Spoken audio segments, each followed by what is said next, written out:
सभी को नमस्ते। मैं डॉक्टर अशोक अयोध्यावासी यूट्यूब चैनल पर आप सभी का स्वागत करता हूं। आज मैं जो विषय लेकर के आया हूं वह है फीवर, बुखार। अलग अलग पैथी की मान्यता इस रोग में अलग अलग है। मैं आयुर्वेद के हिसाब से जो बुखार के कारण हैं उनकी चर्चा करना चाहता हूं।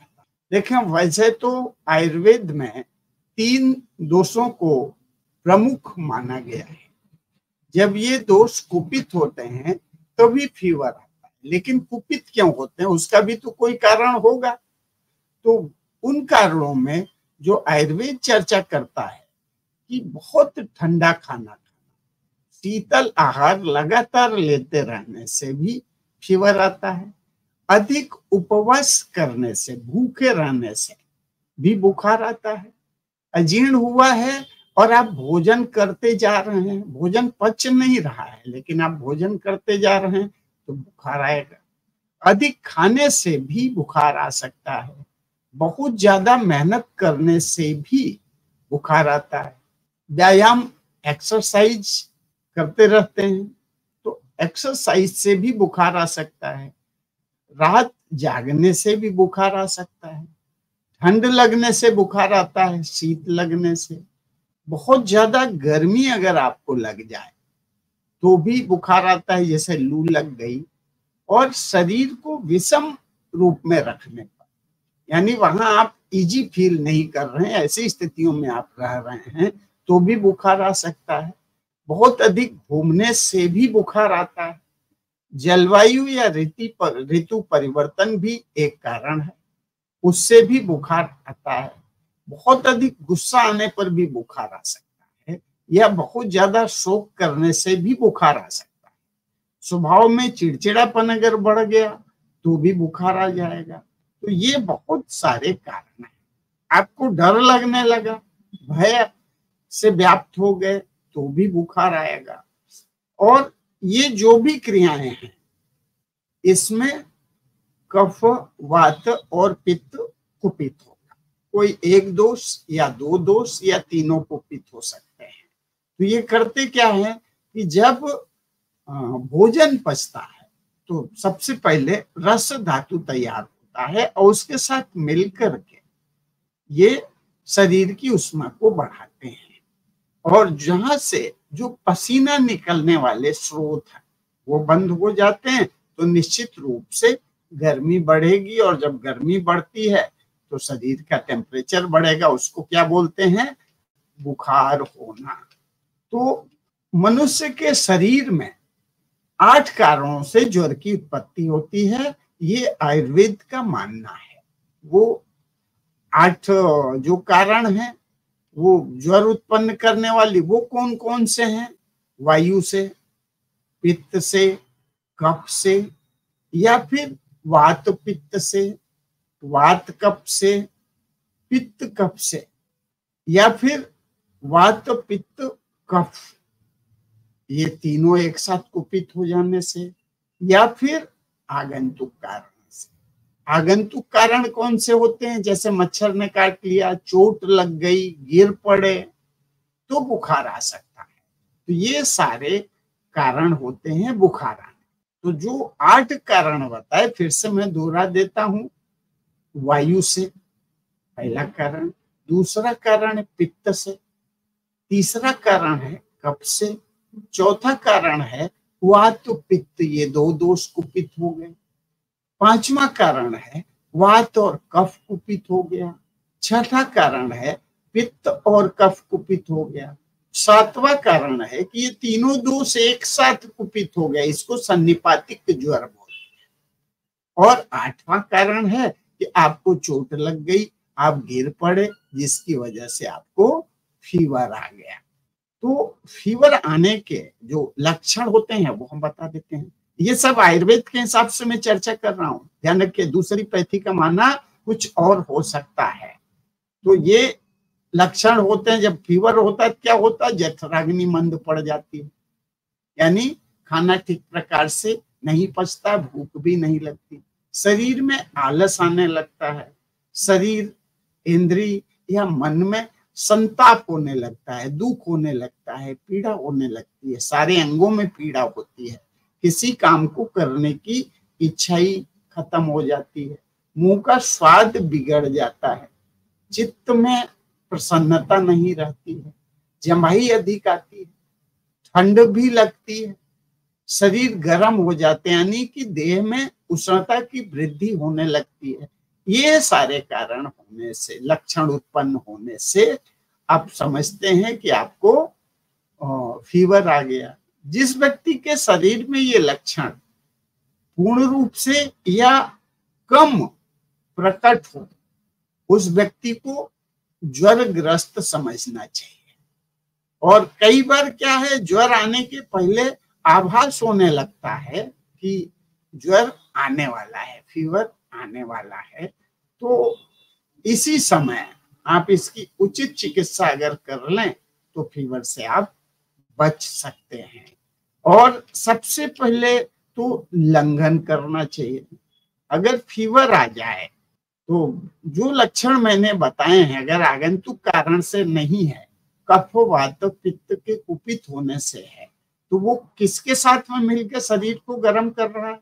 भोजन पचने के बाद में जो रस बन रहा है उसके साथ मिलकर के कुपित हो रहा है। तो आपको क्या करना चाहिए कि ज्वर की प्रथम अवस्था में लंघन प्रारंभ कर देना चाहिए। लंघन किसको बोलते हैं? उपवास। तो जब आप अन्न त्याग देंगे, नहीं खाएंगे, गर्म पानी का सेवन करेंगे, तो निश्चित रूप से जो जिस दोष की वजह से आपको फीवर आया है वो दोष खत्म हो जाएगा और जो पेट में रस है वो पच जाएगा, जठराग्नि आपकी बढ़ जाएगी, आलस से दूर हो जाएगा, शरीर में स्फूर्ति आ जाएगी, क्षुधा यानी भूख बढ़ जाएगी और अन्न में रुचि उत्पन्न हो जाएगी। तो ज्वर की प्रारंभिक दशा में लंघन या उपवास अवश्य ही करना चाहिए।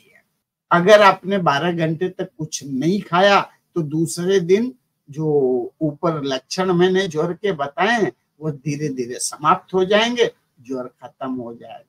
अगर नहीं जाता है तो आपको अवश्य ही चिकित्सा करनी चाहिए। ज्वर की कुछ चिकित्सा जो प्रारंभिक दशा में आप कर सकते हैं ज्वर को खत्म करने के लिए, ठीक होने के लिए, वो आप कर सकते हैं कि 1 गिलास या 2 गिलास जितना आप पी सकें गुनगुना पानी पी करके बिस्तर पर लेट जाइए और ऊपर से एक मोटी चादर ओढ़ कर या रजाई ओढ़ लीजिए या कंबल ओढ़ लीजिए और पसीना आने दीजिए। जब पसीना आएगा तो बुखार बिना दवा के अपने आप उतर जाएगा। तो सामान्य कारणों से अगर कोई बुखार आया होगा तो आप जल्दी से ठीक हो जाएंगे, किसी बहुत विशेष औषधि की आवश्यकता नहीं पड़ेगी। अच्छा, ये ज्वर की प्रारंभिक अवस्था में लंघन करना चाहिए। लेकिन अगर पुराना ज्वर है, बहुत दिनों से आप बुखार से पीड़ित हैं, तो आपको लंघन या उपवास नहीं करना चाहिए। अगर ठंड लग गई है तो आप लंघन मत करिए, आप खाइए। जब आप भोजन लेंगे तो वो जो ठंड का प्रकोप आपके शरीर में महसूस हो रहा है वो कम हो जाएगा। लेकिन ध्यान रखिए, आप अगर बहुत ज्यादा खाते हैं तो भी ज्वर का प्रकोप बढ़ जाएगा। तो आप अल्पाहार लीजिए, सूक्ष्म आहार लीजिए, भोजन बहुत ज्यादा मत करिए, पर लंघन भी मत करिए। अगर जीर्ण ज्वर या पुराने समय से बुखार है तो ये समझ लीजिए कि लंघन करिए तो उतना ही लंघन करिए जिससे आपके बल का क्षय ना हो, ताकत कम ना हो। पता लगा कि लंघन बुखार के लिए बहुत अच्छा है तो आप लगातार 3 दिन तक खाना ही नहीं खा रहे, ऐसा मत करिएगा। ये प्रारंभिक अवस्था में लंघन करना चाहिए। अगर 12 घंटे या 24 घंटे में बुखार चला गया तो लंघन की कोई आवश्यकता नहीं है। अच्छा, बुखार की दशा में पानी जो पीजिए वो हमेशा उबाल करके पीजिए, हल्का गुनगुना पीजिए। तो अगर ये सब करते हैं तो बहुत अच्छा है। अच्छा, कुछ एक आध दवाई साधारण जो वायरल फीवर वगैरह में चलती है, तो वो मैं आपको बता देता हूँ, लक्ष्मी विलास रस नारंगी।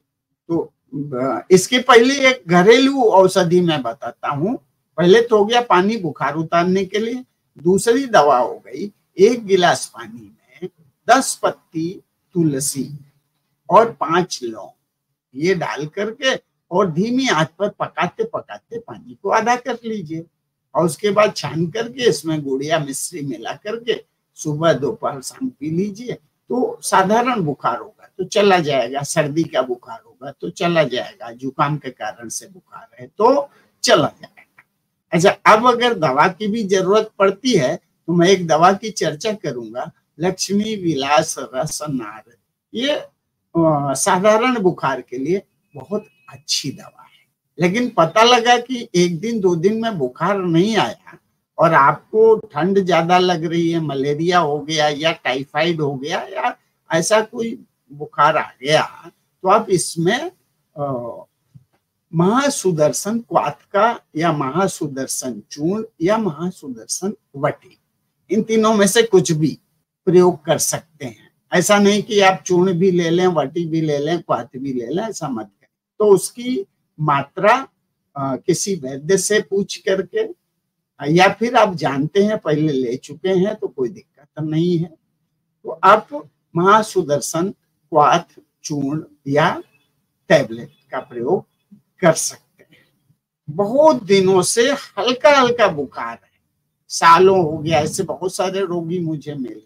महासुदर्शन क्वाथ या चूर्ण या टैबलेट बहुत दिनों तक तो नहीं ले सकते, तो अगर बहुत दिनों से, साल 2 साल से फीवर आ रहा है तो वैद्य से मिल करके उचित चिकित्सा करें। और एक औषधि मैं बता देता हूँ, अमृतारिष्ट, इसका आप 2-4 महीने लगातार सेवन कर लें, इससे इम्यूनिटी भी बढ़ जाएगी और जो मंथर ज्वर है वो भी दूर हो जाए।